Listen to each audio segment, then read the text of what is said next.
India was one of the hardest hit countries by the pandemic. In the spring of 2021, overwhelmed hospitals had to turn COVID-19 patients away, often leaving them to suffocate from lack of oxygen. Several months later, the vaccination drive is in full swing. On Tuesday, only around 14,300 new COVID cases were reported. It's the lowest single-day rise in nearly 8 months. But is the trend at risk now that the festival season is underway? COVID is definitely still here. People are under the false impression that COVID is over, but it's still going on. Health experts fear that India's popular festivals could turn into superspreader events and that history could repeat itself. Welcome to our COVID-19 special. I'm Monica Jones. Good to have you with us. Durga Puja, the biggest celebration of the year for those of Bengali heritage, is underway amid ongoing COVID-19 restrictions. Attendees are required to tread carefully, maintaining a distance from each other and from the extraordinary works of art and decoration, because nobody wants the festival to kickstart another third wave. It has been hectic, almost non-stop inside the structures that dot this part of Kolkata in India's West Bengal state. But the work is winding down as artists put the finishing touches on idols of the goddess Durga and other deities. This will again be the event of the year here, the Durga Puja. Normally, it's a wildly busy week of art, culture, food, and crowds. Despite this huge banner, there will be strict limitations for the second year running on access to the fabled pandals, the temporary structures where the goddess is housed. Authorities are worried if they went unrestricted, it could be a coronavirus superspreader event. This festival director says this is one of the top art events in the world, but authorities insist most festival goers will not be allowed within 25 feet of the artworks. On the street, masks are the rule. Volunteers are handing them out, and you'd better put one on if you're on camera. And especially if you're stopped by police. The vaccination rate in these parts is estimated at over 60% for those receiving 2 doses. And vaccination drives are aiming to bring up numbers ahead of the Durga Puja. Artists and festival workers are forging ahead as though it's any other year. Well, sadly, it's not like any other year, which is why getting that life-saving shot can make all the difference. But for many Indians, that's easier said than done. It takes a lot of patience. In West Bengal, vaccines are still rare. For people in cities like Siliguri, it means queuing all night. See, we've brought food along. We came here in the evening and they will hopefully vaccinate us in the morning. What can we do? It's really distressing. We leave our kids at home and come here. We have to go through so much to get vaccinated. Prime Minister Modi wants 950 million people to get their first dose by the end of the year. India is on course to achieve this goal, but for those living in rural areas, getting that life-saving shot often remains a dream. Dr. Rajib Das Gupta joins us now from Delhi, where he's the chairperson of the Center of Social Medicine and Community Health at Jawaharlal Nehru University. So very good to have you with us. And starting straight away with the topic of vaccination, we heard that the vaccination rate in Bengal is about 60%. That is not bad. How does this compare, though, to other parts of India? Thank you. And first, Durga Puja greetings from Bengali, though not in Bengal at the moment.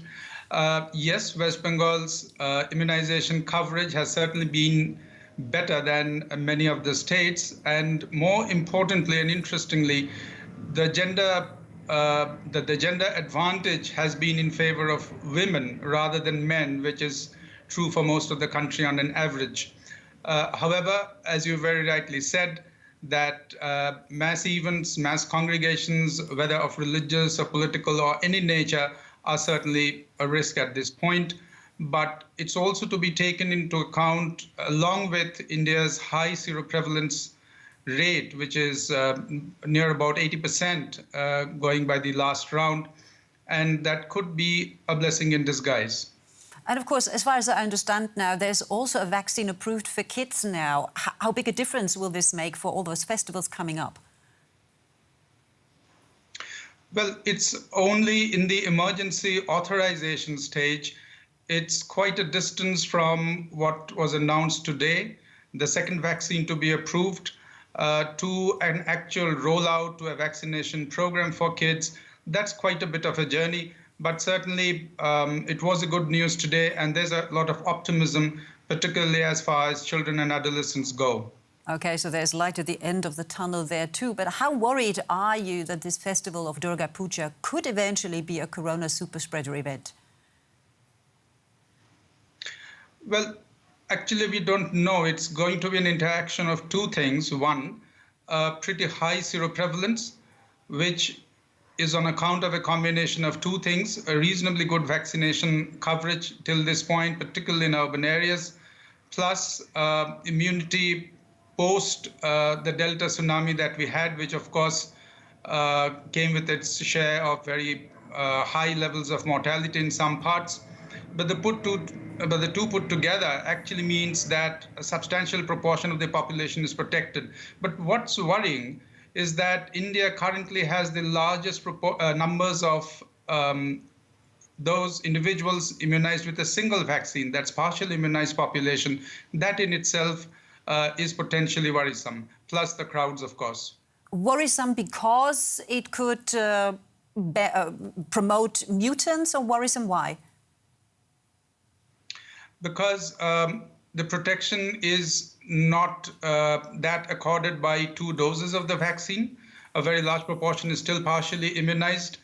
Not so much because a mutant would arise in a very short time, but yes, if transmission goes on, the probability of a mutant emerging does remain theoretically possible. Now, you've already mentioned the devastation of the second wave. How well prepared is the health sector now?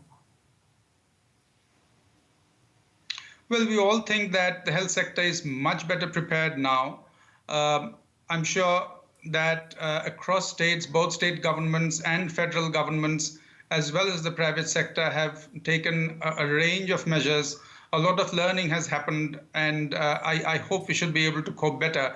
But personally, I do not really expect another wave of that magnitude unless something dramatically different happens. Like those big festivals, which are extremely traditional, obviously, and very important in India.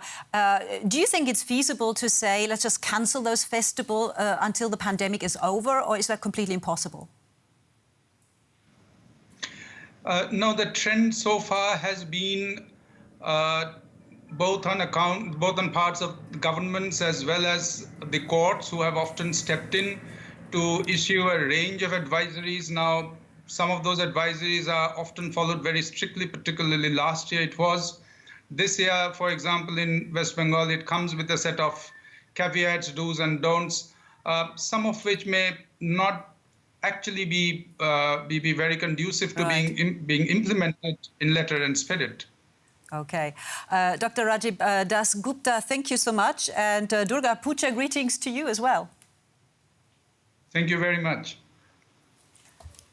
Time now for one of your questions, and over to our correspondent, Derek Williams. What is the Mu variant? SARS-CoV-2 is mutating all the time, and although the vast majority of those genetic changes give rise to variants that disappear quickly because they're just less competitive than the variants that currently dominate the COVID landscape, a few change in ways that might make them more competitive or more dangerous. New variants are identified by sequencing their genomes and comparing those genomes to earlier versions of the virus genome. When a new variant appears to be spreading rapidly in a particular country or more widely, healthcare authorities, like at the WHO, start to track it, and it can become what's called a variant of interest. The B1621 variant, also designated Mu, was first detected in Colombia back in January. It became quite prevalent there, and it's since been involved in outbreaks in other parts of South America and Europe and the US.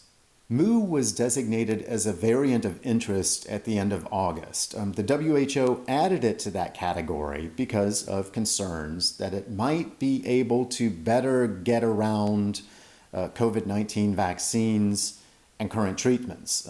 There were some indications that it could be better at that than the highly transmissible Delta variant, which is affecting so many countries at the moment.